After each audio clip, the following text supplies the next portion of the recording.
Hello everyone, and welcome back to our channel. Today, we're rediving into a topic that's incredibly important for many of us navigating life after 55. We often hear about the joys of finding companionship in our golden years. But what happens when that pursuit of romance feels a bit off? Have you ever met someone who seemed a little too eager, a little too perfect, right from the start? It can be flattering, but sometimes it's a warning sign. Let me tell you about my friend, Susan. At 57, after her kids were grown and she had settled into a comfortable retirement, she decided to try dating again. She was excited, hopeful. Soon enough, she met a man who swept her off her feet. He was charming, attentive, and couldn't stop talking about their future together. It felt like a dream come true. But as time went on, Susan started to feel uneasy. His intense interest began to feel less like affection and more like pressure. This experience taught her a valuable lesson. Sometimes, people who actively and aggressively pursue you in your later years aren't just looking for love. They often have hidden agendas. Today, we're going to unpack 4 of the most common hidden motives you might encounter. This isn't to make you cynical about love, not at all. It's about empowering you with knowledge, so you can protect your heart, your peace of mind, and your hard-earned assets while still being open to genuine connection. Think of it as developing a healthy sense of skepticism, a romance radar, if you will. So, let's get into the first, and perhaps most common, hidden agenda: financial gain. It's an uncomfortable truth, but it happens more often than we'd like to think. After a lifetime of working, saving, and investing, many of us in our 50s, 60s, and beyond are financially stable. We might own our homes, have a healthy retirement fund, or a steady pension. For someone with financial troubles, you can look like a solution, a quick fix to their money problems. How does this play out? Well, they might start by subtly asking about your financial situation. Questions like, "Oh, this is a lovely home. Do you own it? Or you must have done very well for yourself to retire so comfortably." At first, it just seems like polite conversation. But then, the requests start.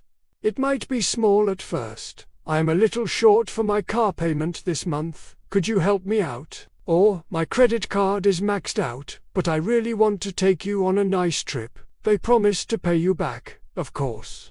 These small requests can escalate. Before you know it, they might be suggesting you add them to your bank account for convenience, or pressuring you to invest in a can't-miss business opportunity they've cooked up. They create a sense of urgency and intimacy, making you feel like you're a team. So refusing to help feels like a betrayal of the relationship. Susan's new friend started talking about his temporary cash flow issues and how a small loan from her would get his business back on track. Luckily, she paused and thought about it.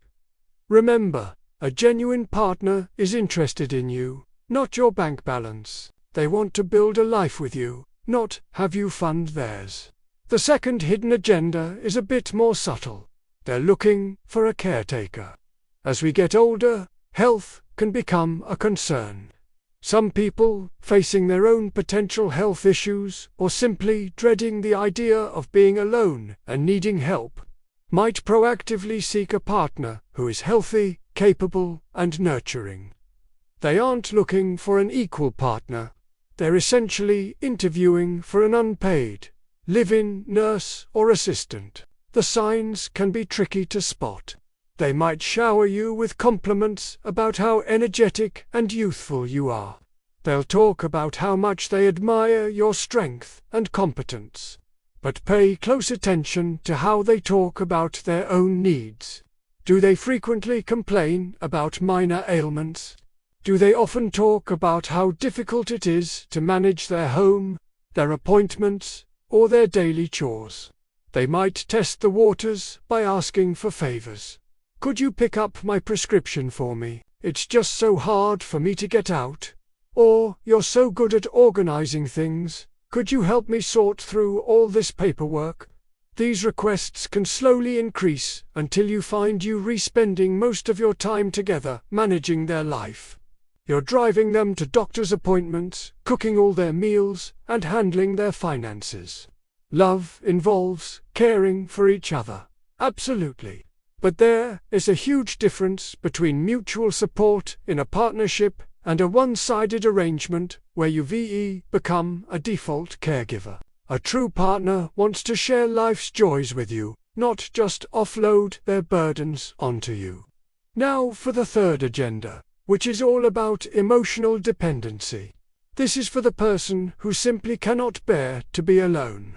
They bounce from one relationship to the next because their sense of self-worth and happiness is completely tied to having a partner. They aren't necessarily after your money or your physical care. They're after your constant presence and validation to fill an emotional void within themselves. This can feel intensely flattering at first. They want to be with you 24/7. They'll text you constantly, call you multiple times a day, and get anxious if you want to spend time with your own friends or family. They might say things like, "You're my whole world," or "I don't know what I'd do without you." It sounds romantic, but it's actually a sign of deep-seated insecurity. The problem is, this kind of relationship can become incredibly suffocating. You might start to feel guilty for wanting your own space or pursuing your own hobbies. Your life becomes enmeshed with theirs to an unhealthy degree. They might become jealous or possessive, viewing your independent activities as a threat to the relationship. This isn't a partnership of two whole individuals coming together. It's one person using another as an emotional crutch. A healthy relationship should add to your life, not become your entire life. You both need to maintain your own identities, friendships, and interests.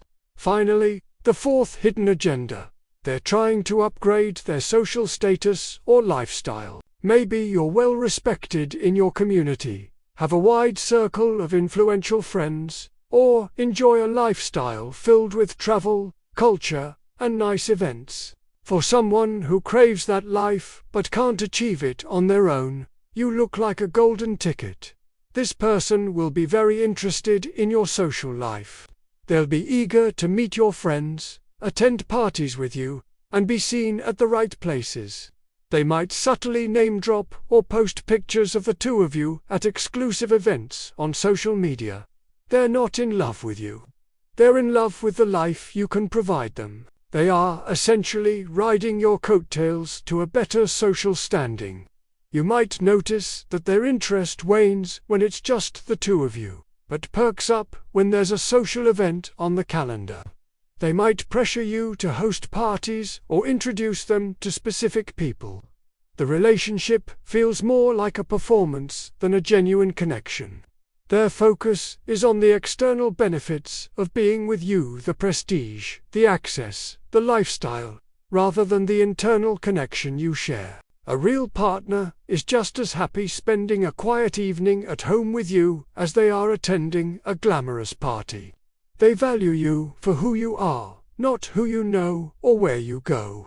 So, how do you protect yourself from these hidden agendas without closing yourself off to love completely? The key is to move slowly and observe carefully.